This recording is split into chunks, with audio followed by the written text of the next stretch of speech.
자, 환율 하락 추세가 완전히 멈췄다. 이제부터 올라갈 일만 남았다 라고 말씀드린 게 7월 27일이었어요. 당시 환율 상태는 이랬고요. 제도권 전문가들, 경제 유튜버들 그 아무도 환율 상승 가능성을 언급하지 않았습니다. 제가 왜 생뚱맞게 당시 환율 추세 반전을 얘기했는지는 요 직전 영상에서 자세히 설명드렸죠. 아직 안 보신 분들은 확인해 보세요. 그 영상을 올린 게 8월 4일 지난주 금요일 오전이었습니다. 거기서 결론을 이렇게 내렸죠. 7월 같은 환율 급락 가능성은 현저히 낮아졌다. 추세 상승이긴 하나 1310원대에 안착하려면 두 가지 조건이 필요하다. 그런데 금요일 환율 종가 기준으로 다시 분석해 보니까 놀랄만한 변화가 나타났습니다. 바로 이렇게 파란 선이 대뜸 올라가 버린 거예요. 더불어 중요하게 봐야 한다고 했던 국내 은행권 달러 수요도 수급 저항선에 육박해 버렸습니다. 야, 이거 큰일 났다. 오전에 올린 영상에서는 환율이 상승하더라도 약하게 올라간다고 했는데 크고 강력하게 올라갈 가능성이 대폭 높아진 거예요. 원래는 이 사실을 블로그 후원자용 글에서만 전해드리려고 했어요. 하지만 제 환율 분석을 사랑해주시는 분들이 워낙 많다는 걸 잘 알기에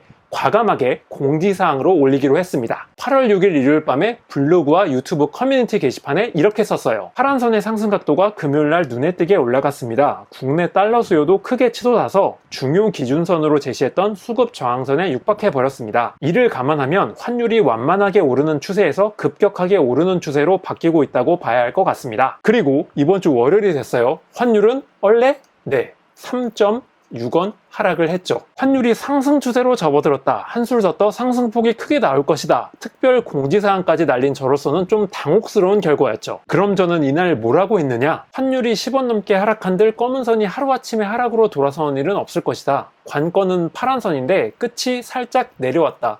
요 부분이요. 결론부터 말씀드리면 바뀌는 건 없다. 첫 번째 시나리오, 검은 선이 계속 올라가는 와중에 파란 선이 평행선을 그리면 환율 추세는 상승, 그러나 상승폭은 크지 않은 완만한 상승. 두 번째 시나리오, 검은 선이 계속 올라가는 와중에 파란 선이 상승폭을 키워나간다면 환율 추세는 상승, 1320원을 넘볼 만한 급격한 상승. 세 번째 시나리오, 검은 선이 계속 올라가는 와중에 파란 선이 고점을 찍고 내려간다면 환율 추세는 상승이라고 단언할 수 없다. 오락가락 박스권 흐름. 일단 오늘 모습은 1번과 2번 사이 중간이라고 보면 되겠다. 무슨 얘기냐면 여기 검은 선은 누가 보더라도 쭉 올라오고 있죠. 파란 선이 문제인데 하루 전까지는 아주 무난하게 올라오다가 갑자기 상승세가 조금 꺾였어요. 결국 달러 환율 추세는 이미 상승으로 정해진 거예요. 남은 변수는 완만한 상승이냐 급격한 상승이냐 이건데 저는 요 사이 어딘가에 자리하고 있다고 본 겁니다. 하지만 이 자체는 지난주까지 유지하던 완만한 상승 의견에서 조금 더 급격한 상승 쪽으로 옮겨온 것이었죠. 자, 이것도 중요하죠. 제 환율 분석에서 중요한 역할을 하고 있는 수급 분석인데 가장 마지막으로 보여드렸던 8월 3일자 모습에선 이 연주색선, 즉 국내 은행권에서 나오는 달러 사자 주문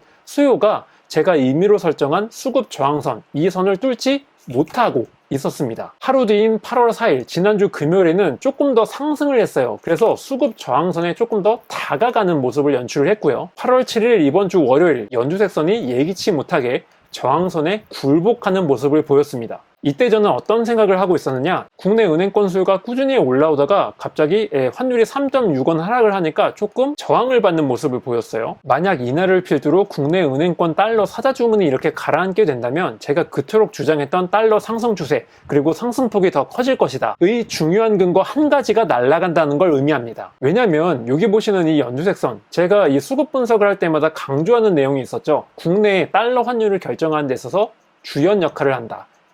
아무리 조연 역할을 잠시 후에 이제 보여드리겠습니다만 여기 헤지펀드 수급이 아무리 치솟고 내려가더라도 주연 역할을 하는 국내 은행권 달러 수요가 어떻게 움직이냐에 따라서 달러 환율은 영향을 받을 수밖에 없어요. 하지만 저는 이렇게 생각했습니다. 화요일이나 수요일 대뜸 반등을 해서 결국에는 이 저항선을 돌파할 것이다 라고 말이죠. 살짝 이렇게 연주색선이 내려온 것처럼 보이지만 이 하락의 각도가 거의 완만합니다. 대폭 내려간 것도 아니었어요. 결국 이 정도 하락 가지고는 저의 강력한 신념에 거의 영향을 끼치지 못했다는 얘기입니다. 그리고 8일 화요일이 됐어요. 마술사의 시장읽기 후원자용 글에 저는 이렇게 썼습니다. 참고로 마술사의 시장읽기가 제가 운영하는 블로그 이름입니다. 네이버에 치시면 바로 뜨고요. 후원자용 글이라는 게 뭐냐면 저에게 후원해 주신 분들을 위해서 제가 주 5회 매일매일 올리고 있는 비공개 글을 의미합니다. 여기에는 코스피 코스닥 분석, 삼성전자 주가 분석, 미국 주식시장 분석, 지금 보고 계시는 원달러 환율 분석, 비트코인 분석이 포함이 되고요. 궁금하신 분들은 블로그에 자세히 안내해놨으니까 한번 찾아보시고요. 팁 한 가지를 드리자면 지금이 후원해 주시기 최적의 시기라는 겁니다. 지금 후원해 주셔야 월말까지 후원 혜택을 오롯이 누리실 수가 있어요. 환율은 크게 올라갈 것이다 주장을 밀어붙인 보람이 있었습니다. 9.5원 상승했고요. 검은 선과 파란 선이 본격적으로 올라오고 있다.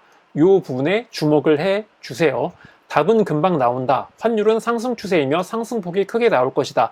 이대로 가다가는 1330원도 꿈이 아니다. 검은 선의 특징 중에 하나는 환율이 10원, 20원 급락하더라도 일단 한번 추세가 잡히면 그대로 밀고 가는 성질이 있어요. 이런 와중에 파란 선만 이렇게 상승세가 꾸준히 나와준다면 환율은 1330원도 꿈이 아니라는 것이었죠. 국내 은행권 달러 수급은 어떻게 바뀌었을까요? 네, 역시 제 예상대로 수급 저항선을 뚫고 대뜸 올라와 버렸습니다. 다시 한번 말씀드리지만 제가 이 수급 저항선을 설정해둔 이유는 환율이 더 올라가더라도 이내 상승폭을 제한하는 일종의 프레셔, 리미트 역할을 한다고 판단했기 때문이에요. 그런데 이날 대뜸 돌파했다는 건 상방 리미트를 무장 해제시켰다는 뜻이었죠. 그리고 어제 수요일날 저는 이렇게 썼습니다. 환율은 어제와 같았다. 필자의 의견 또한 그대로다. 검은 선과 파란 선이 순탄하게 올라가지고 있다. 환율 추세는 여전히 위쪽, 추가 상승 여력은 충분하다. 환율이 움직이지 않았음에도 국내 은행권 달러 사자 주문은 하루 전보다 이렇게 늘어났고요. 마지막으로 보여드렸던 지난 8월 3일과 비교해보자면 정말 상전벽해라고 할 수 있죠. 그리고 이 빨간 선은 뭐다? 조연 역할을 하는 역의 헤지펀드 수급이라고 말씀드렸죠.